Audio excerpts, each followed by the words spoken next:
In Latin America, they call it media luna, which translates to half moon. But the croissant was not shaped to represent the moon in the sky. Legend has it that the croissant was created by Viennese bakers in 1529 to mock the invading Turkish Ottoman Empire when they failed to capture the city of Vienna. The crescent is the symbol on the Turkish flag. It's popular belief that Marie Antoinette, who was born in Vienna, later introduced the croissant to the French. They are often called viennoiseries in France.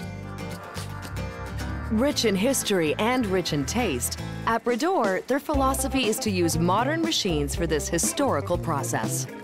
We've adapted all traditional methods to the industrial processes. Why we have the bakers in the plant is that we want to make sure that the product that we deliver is as traditional as it can be.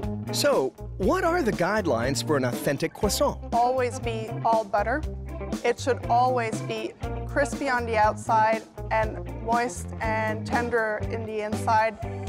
The recipe is simple, but the scale is impressive. This mixer can hold a lot of weight. The mixer is not a household appliance, it's an industrial size. Which means one batch of dough will make 2,497 croissants. Travis puts the ingredients into a mixer.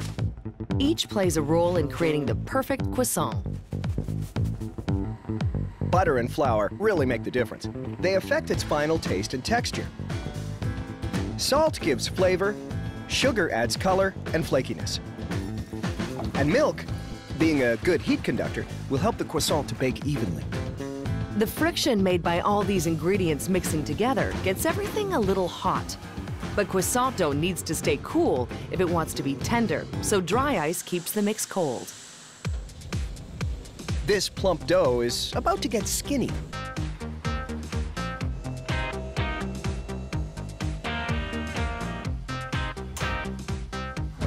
It's fed through a chute that will break up the dough and roll it out to a thickness of 6 millimeters.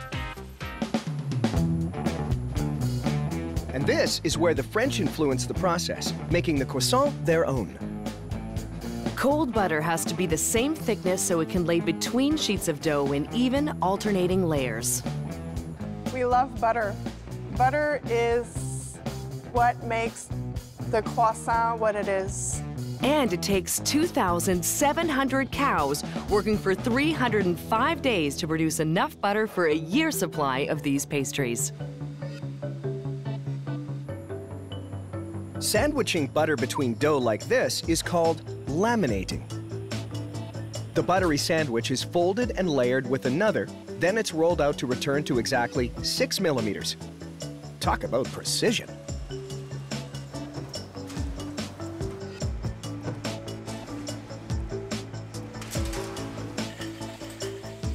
The dough is put into a freezer, basically to stop the yeast process. And the reason we do that is that otherwise the yeast would keep on developing and the dough would keep rising.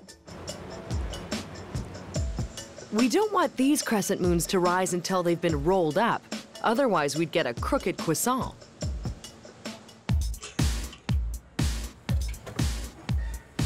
Cutters stamp the dough into triangles without an ounce of waste so they can hit their target number on the mark.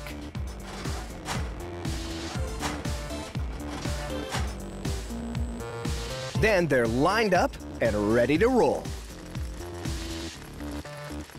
Once the triangle goes into the rolling machine, it's basically the same movement as a hand would do, but since we need to make millions and millions of croissants each year, we need the help of this very fancy machine.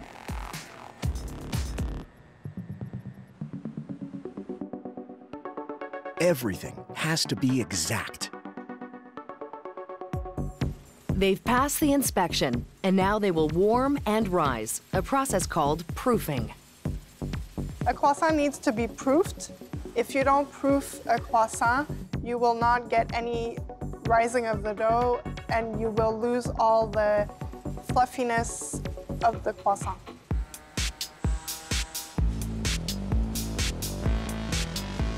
The croissant will be frozen to the core after 2 hours in this chilly chamber. Another 2,497 croissants are ready. In 1 year, 100 million croissants will exit this building. And that's enough to span from the east to west coast of North America. Packaged and sold frozen, these croissants just need a few minutes in the oven before they can be devoured while still steaming.